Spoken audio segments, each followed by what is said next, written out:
देखिए, question number second का जो पार्ट है वो है घ नंबर पे। ठीक है, यूपी बोर्ड वाले, बिहार बोर्ड वाले, एमपी बोर्ड वाले, राजस्थान बोर्ड वाले, हरियाणा बोर्ड वाले, जहाँ पर भी हिंदी है उनके लिए है ये। ठीक, ये क्वेश्चन में क्या है, उससे पहले हमारी बात सुनो। समझ में आता है तो लाइक भी करना है, शेयर भी करना है, सब्सक्राइब भी करना है। समझ में तभी आएगा जब आप लेक्चर को देखेंगे, नहीं देखेंगे तो समझ में नहीं आएगा। फिर उसके बाद देखने के बाद नहीं समझ में आता तो आप डिसलाइक कर सकते हैं। अगर समझ में आता है तो लाइक भी करें, शेयर भी करें और सब्सक्राइब भी करें। ठीक, इतना काम है आपका। इस क्वेश्चन में क्या बोला जा रहा है, देखो पहले इसमें बोला जा रहा है कि आपको सिद्ध कीजिए कि किसी बाह्य बिंदु से किसी वृत्त पर खींची गई स्पर्श रेखाओं के बीच का कोण स्पर्श बिंदुओं को मिलाने वाले रेखाखंड द्वारा केंद्र पर आंतरिक कोण का संपूरक है। क्या कहना चाहता है, देखो यहाँ पर ये कहना चाहता है कि हमारे पास एक वृत्त है, ये वृत्त है। ठीक है, इस वृत्त पे एक बिंदु हम मान लेते हैं, ये है हमारा P। क्या है, P है। कोई बाह्य बिंदु है कि इसने बोला कि बाह्य बिंदु, बाह्य का मतलब होता है कि बाहर, वृत्त के बाहर। तो यहां से एक स्पर्श रेखा खींची जाती है इस पे, ये स्पर्श रेखा है। ठीक है, कट नहीं करेगी, ये स्पर्श रेखा है, स्पर्श करते हुए जाएगी। तो इसको थोड़ा हम बना देते हैं, ये हमारा सर्किल मान लो यहाँ तक। ठीक है, ये इसको स्पर्श करते हुए जा रही है, कट नहीं करेगी, ये बात याद रखना। दूसरी स्पर्श रेखा क्या है, दूसरी स्पर्श रेखा ये है। ठीक, अब इसके बाद यहाँ पर ये क्या है, इसका सेंटर है। एक बिंदु हमारे पास यहाँ पर P है, सॉरी P तो हो ही चुका है, ये मान लेते हैं A है। और एक बिंदु हमारे पास यहाँ पर B है। क्या है, B है।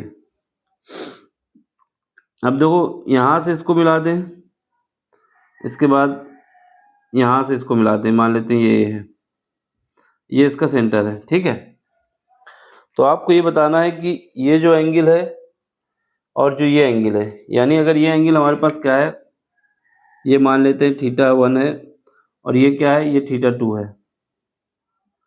तो आपको ये प्रूव करना है कि θ1 प्लस θ2 का जो सम आएगा वो हमारा 180 आएगा। इतनी सी बात आपको प्रूव करना है। ये प्रूव करने का मतलब है कि θ1 और θ2 जो हैं एक दूसरे के संपूरक हैं। कोई भी एंगल एक दूसरे के संपूरक होते हैं तो इसका मतलब क्या होता है, उनका सम कितना आना चाहिए, 180 आना चाहिए। तो वही हमें प्रूव करके दिखाना है। ठीक है, ये हमें प्रूव करना है, समझ बात को, इस बात को हमें प्रूव करना है। चलो फिर देख लेते हैं। तो सबसे पहले हम क्या मानेंगे कि एक हमारे पास वृत्त है, वृत्त का केंद्र क्या है, O है। इससे एक बिंदु P जो बाह्य बिंदु है, उससे एक रेखा जो है हमारे पास PA है, दूसरी रेखा क्या है, PB है। इतनी बात हमको मेंशन करनी है। ठीक है, इसके बाद देखो हमने बताया कि जब भी ये हमारे पास पॉइंट A और पॉइंट B क्या है, स्पर्श बिंदु है। क्या है, स्पर्श बिंदु है। तो हमने ये बताया आपको कि स्पर्श बिंदु और रेडियस से जो एंगल बनता है वो कितना बनता है, 90 डिग्री का बनता है। स्पर्श बिंदु और रेडियस से जो एंगल बनता है वो 90 डिग्री बनता है। तो यहाँ पर ये जो एंगल है OAP, ये कितना होगा, 90 डिग्री होगा। क्या होगा, ये वाला एंगल हमारा 90 डिग्री होगा। जो लैंग्वेज बताई है वो तो लिखनी है आपको। ये 90 डिग्री होगा। क्यों 90 डिग्री होगा, क्योंकि हमने बताया कि स्पर्श बिंदु और सेंटर से पास होने वाली लाइन एक दूसरे पे 90 डिग्री के एंगल पे होती हैं। ये वाला एंगल भी हमारा 90 डिग्री होगा। क्या होगा, 90 डिग्री। क्यों होगा, क्योंकि ये भी बी पॉइंट जो है ये भी स्पर्श बिंदु है और जो OB है वो रेडियस है। ठीक है, इसलिए ये भी होगा। अब हमारे पास क्या बन गया, ये हमारे पास क्वाड्रिलेटरल बन गया। ठीक है, क्या बन गया, क्वाड्रिलेटरल। तो इसमें क्या होगा, OAPB। ठीक, क्या बना है, क्वाड्रिलेटरल। और इसके जो अंदर के कोण का योग होता है वो कितना होता है, 360 होता है। यानी अगर हमारे पास कोई पैरेललोग्राम या क्वाड्रिलेटरल बनता है तो उसके जो एंगल का सम होता है इंटरनल, अगर हमारे पास कोई आयत बन जाता है तो आयत के अंदर जो बननी है आकृति 4 डायमेंशन है, तो इन 4 डायमेंशन में जो इनका सम होता है एंगल का वो कितना होता है 360 डिग्री। ठीक है, तो वही इसमें भी लगा है कि ये हमारे पास बन गया। अब हमें क्या करना है, इसका यूज करना है। तो चलो सबसे पहले क्या लिखेंगे उत्तर में, सबसे पहली लाइन हमें लिखना है कि हम माना कि एक वृत्त है यानी एक सर्किल है। तो लिख दो पहले, ये लैंग्वेज लिखना जरूरी है, कुछ ना कुछ तो लिखोगे ही ना। माना एक वृत्त जिसका केंद्र क्या है, O है। ठीक है, और उसके बाद बताएंगे कि एक पॉइंट P जो बाह्य बिंदु है,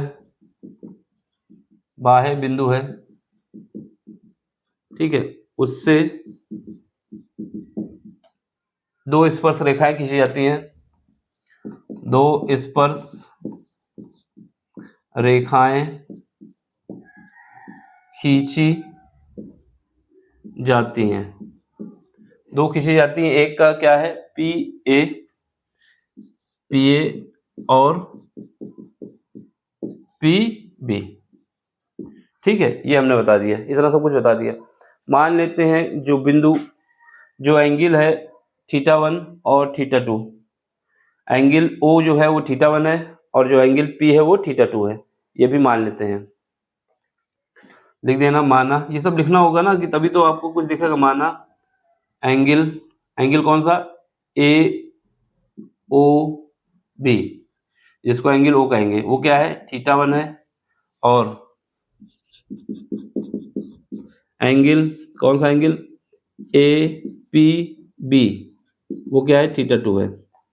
ठीक है, अब हमारे पास क्या बन गया है, ये एक बन गया है पैरेललोग्राम बन गया है। ठीक है, क्या बना है पैरेललोग्राम। तो देख लेते हैं, पैरेललोग्राम बोले या क्वाड्रिलेटरल बोले या फिर चतुर्भुज बोल सकते हैं। ठीक है, चतुर्भुज है, देख लेते हैं कौन सा चतुर्भुज है। तो चतुर्भुज हमारे पास क्या है, तो चतुर्भुज जो है हमारे पास ऐसे बना लेते हैं, क्या है OAPB, ये है हमारे पास। और हमने बताया यहाँ पे एक लाइन और ये लिख लो कि जो एंगल हमारे पास PAO 90 डिग्री है, PBO 90 डिग्री है। 90 डिग्री क्यों है ये भी बताया कि स्पर्श रेखा जहाँ पर टच करती है और रेडियस से जो लाइन पास होती है वो एक दूसरे पे 90 डिग्री पे होते हैं। तो ये लिख लो, फिर उसका ये बताना एंगल कौन सा एंगल लिखोगे PAO बराबर है एंगल PBO, किसके बराबर है 90 डिग्री के। ये दोनों एक दूसरे, ये भी 90 डिग्री है, ये भी 90 डिग्री है, जो कि डायग्राम में हमने दिखाया। अब बताओ कि चतुर्भुज या पैरेललोग्राम, चतुर्भुज हमारे पास क्या है OAPB, इनके जो इंटरनल एंगल होते हैं, आंतरिक कोणों का योग कितना होता है, आंतरिक कोणों का योग कितना होता है 360 होता है, 360 डिग्री। बस इसी का यूज करना है। तो हमारे पास क्या, ये एंगल कितना है θ1 है और ये क्या है 90 डिग्री है। ठीक है, तो इसको हम अभी क्या मान लेते हैं, इसको हम इसे लिख लेते हैं एंगल PAO, इसको भी ऐसे लिख लेते हैं, फिर θ1 लिखेंगे एंगल AOB प्लस एंगल, दूसरा एंगल क्या है PBO, फिर क्या है, फिर एंगल मान लेते हैं BPO, ये सब का सम कितना आएगा 360 डिग्री आएगा।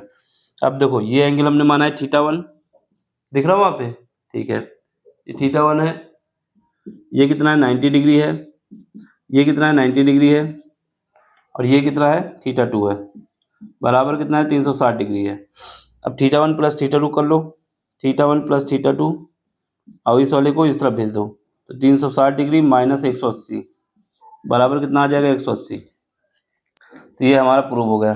ठीक है, तो यहाँ बता देंगे θ1 दिख रहा ना वहाँ पे प्लस θ2 इज इक्वल टू 180। इसका मतलब क्या हुआ, इसलिए कह सकते हैं हम θ1 और θ2 एक दूसरे के समपूरक हैं, इसलिए यहाँ पे लिख देते हैं, इसलिए ठीक θ1 एंड θ2, θ1 और θ2 एक दूसरे के समपूरक हैं। ठीक, बस इतना ही लिखना है, क्वेश्चन सॉल्व हो गया। कुल मिला के आपको ये पता होना चाहिए, क्या पता होना चाहिए कि जब हम बाह्य बिंदु से किसी सर्किल पे टेंजेंट खींचते हैं, स्पर्श रेखा खींचते हैं, तो दो स्पर्श रेखाएं खींची जाती हैं। एक बात तो ये कि इनकी स्पर्श रेखाएं आपस में बराबर होती हैं, ये सब हमको बताना नहीं था, क्योंकि हमको केवल ये कंडीशन बतानी थी कि θ1 और θ2 जो एंगल बन रहे हैं वो एक दूसरे के समपूरक हैं। ठीक, तो हम इसको अभी पैरेललोग्राम बता के सॉल्व कर दिए। अब इसको हम ट्राइंगल बना के भी सॉल्व कर सकते हैं, अलग अलग तरीके से सॉल्व हो सकती है। ये नहीं है कि आप किसी क्वेश्चन बुक में देखें कि इसको ट्राइंगल मान के सॉल्व किया है तो वो भी सही निकलेगा, ये भी सही निकलेगा। ट्राइंगल के हिसाब से निकालोगे तब भी सही निकलना है, और वैसे निकालना है तब भी सही निकलेगा। तो जैसा हमने निकाला है ये सबसे ईजी है कि हम सीधा मान लेंगे चतुर्भुज है, या फिर आयत मान लो, चतुर्भुज भी मानेंगे, आयत तो सारी डायमेंशन बराबर होती है। ठीक है, पॉलीगन भी मान सकते हो, बस ये कंडीशन है कि इसके 4 डायमेंशन है। जब इंटरनल 4 डायमेंशन होती है तो हम क्या करते हैं कि इनका जो योग होता है 360 डिग्री होता है, उसी कॉन्सेप्ट को लगाना है और सॉल्व हो जाएगा। ये याद रखना कि ये 90 डिग्री होगा, ये भी 90 डिग्री होगा। क्यों होगा ये भी बताया कि स्पर्श बिंदु और जो रेडियस होती है उनके बीच का जो एंगल बनता है वो 90 डिग्री बनता है। बस सीधा सॉल्व करके लिख देना है। ठीक है, अब अगले क्वेश्चन को लिए अगले लेक्चर में तैयार करें। समझ में आया तो लाइक करें, शेयर करें, सब्सक्राइब करें। ठीक है, चलो फिर बाय, टेक केयर।